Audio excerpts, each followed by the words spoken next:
Assalamualaikum warahmatullahi wabarakatuh. Bismillahirrahmanirrahim. Allahumma sholli ala Muhammad wa ala ali sayyidina Muhammad. Segala puji bagi Allah, semoga salawat serta salam tetap terlimpah kepada junjungan kita Nabi Muhammad sallallahu alaihi wasallam. Hai teman-teman semuanya, apa kabar hari ini?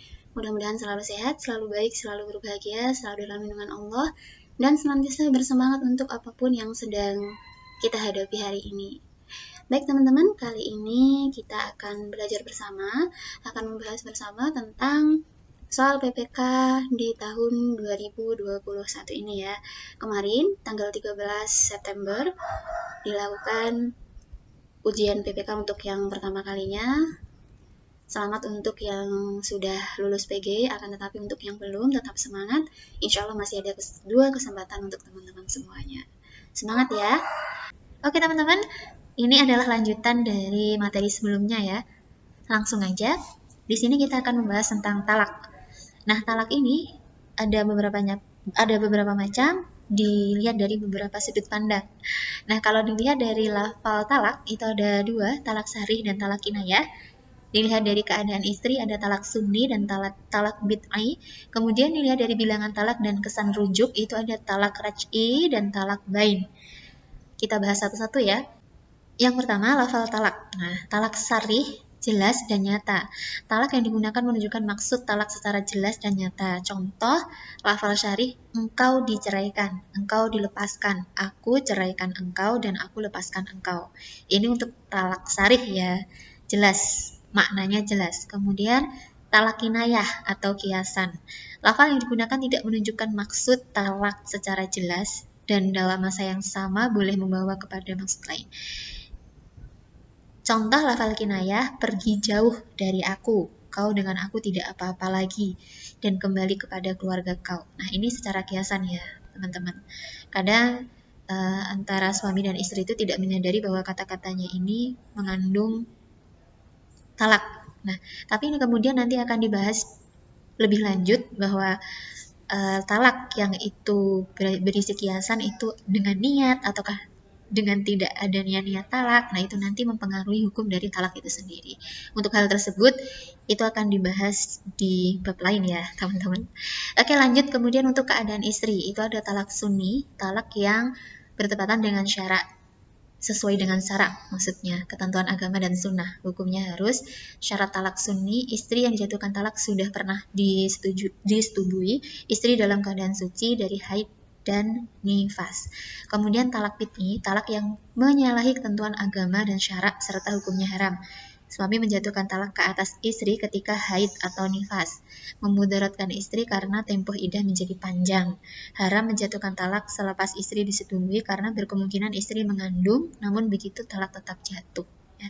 Ini untuk keadaan istri. Kemudian berdasarkan bilangan talak dan kesan rujuk, talak raj'i, talak pertama dan kedua, akad perkawinan tidak hilang dan tidak menghilangkan hak kepemilikan, tidak mempengaruhi hubungan yang halal kecuali persetubuhan. Nafkah istri masih wajib diberi sepanjang tempo iddah. Jika istri meninggal dan dalam tempo iddah suami masih berhak untuk mendapat harta peninggalannya, suami mempunyai hak untuk merujuk semula istri bila sepanjang tempo iddah walaupun tanpa persetujuan istrinya.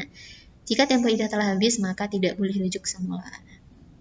Jadi talak raj'i ini talak 1 dan talak 2 ya teman-teman. Selama masih dalam masa iddah maka masih boleh rujuk. Kemudian talak bain. Nah, talak bain tidak boleh merujuk semula istri dalam kata memisahkan sama sekali istri dari suaminya. Talak bain terbagi kepada dua jenis, yaitu bain sugro dan bain kubro. Nah, di sini talak bain ini talak 3 itu ya teman-teman.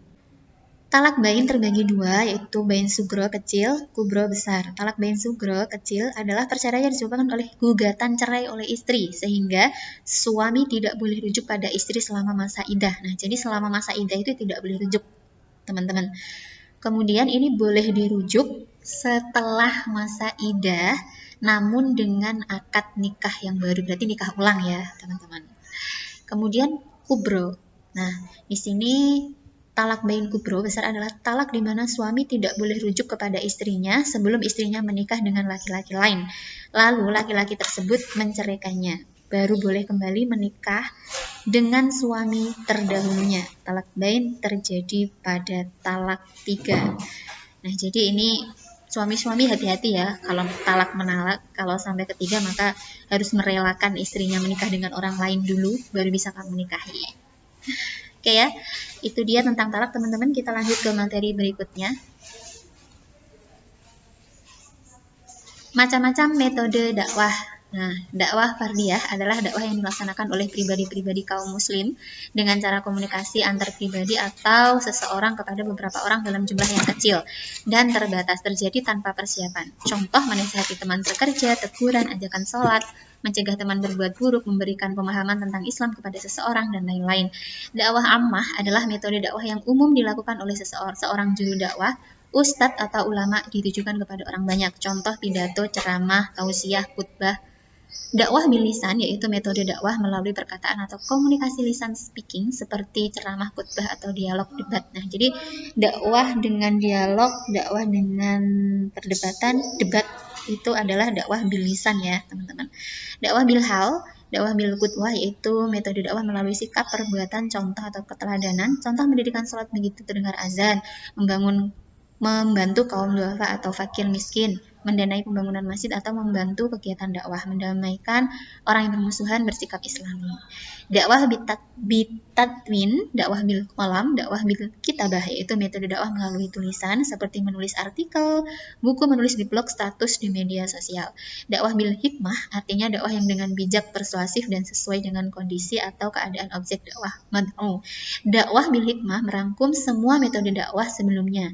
Dalam dakwah bil hikmah bisa dipahami sebagai dakwah yang sesuai dengan tuntutan zaman, tuntutan kebutuhan, atau sesuai dengan situasi dan kondisi sehingga efektif. Dakwah yang lembut, risalah Islam juga mengajarkan metode dakwah dari segi cara penyampaian yaitu dengan lemah lembut. Oke teman-teman, nah ini dia metode-metode dakwah dalam mendakwahkan ajaran Islam. Lanjut.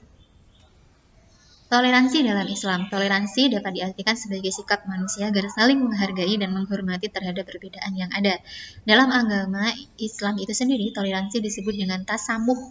Tasamuh atau tasyahul memiliki arti kemudahan. Dengan demikian, agama Islam memberikan kemudahan bagi siapapun untuk menjalankan apa yang telah diyakini sesuai dengan ajaran masing-masing tanpa adanya tekanan atau tidak mengusik kepercayaan yang telah dijalani oleh orang lain. Nah, jadi betapa pentingnya toleransi ini ya, teman-teman.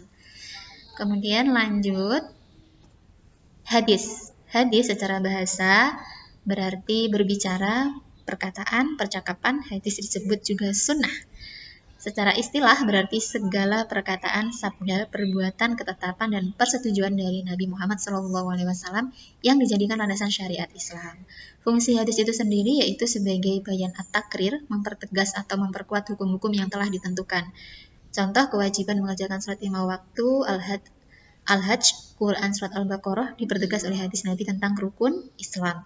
Kemudian sebagai bayan at-tafsir, menjelaskan, menafsirkan, merinci ayat-ayat Al-Quran. Allah mewajibkan sholat 5 waktu, tetapi tidak dijelaskan secara detail tentang cara-cara pelaksanaannya, syarat-syarat rukun sunnah yang membatalkan. Tata cara sholat kemudian dijelaskan di dalam hadis. Kemudian bayan at-tashri' menetapkan atau mewujudkan suatu hukum atau ajaran yang tidak tercantum dalam Al-Quran. Masalah siwak yang tidak terungkap secara detail dalam Al-Quran tetapi disunahkan oleh Nabi Muhammad SAW. Oke, kemudian lanjut. Hadis. Nah, ini hadis-hadis yang muncul di soal P3K kemarin ya. Itu yang pertama, kullukum ra'in wa kullukum mas'ulun an ra'iyatihi. Nah, ini hadis tentang masing-masing kalian adalah pemimpin dan akan ditanya tentang kepemimpinannya. Hadis Bukhari dan Muslim. Jadi, hadis ini menjelaskan tentang bahwa setiap seseorang itu adalah pemimpin dan semuanya akan dimintai pertanggungjawaban atas kepemimpinannya. Kita itu adalah pemimpin untuk diri kita sendiri. Kemudian hadis berikutnya itu tentang buang air kecil ya, ada buang air kecil. Annahu naha ayyubala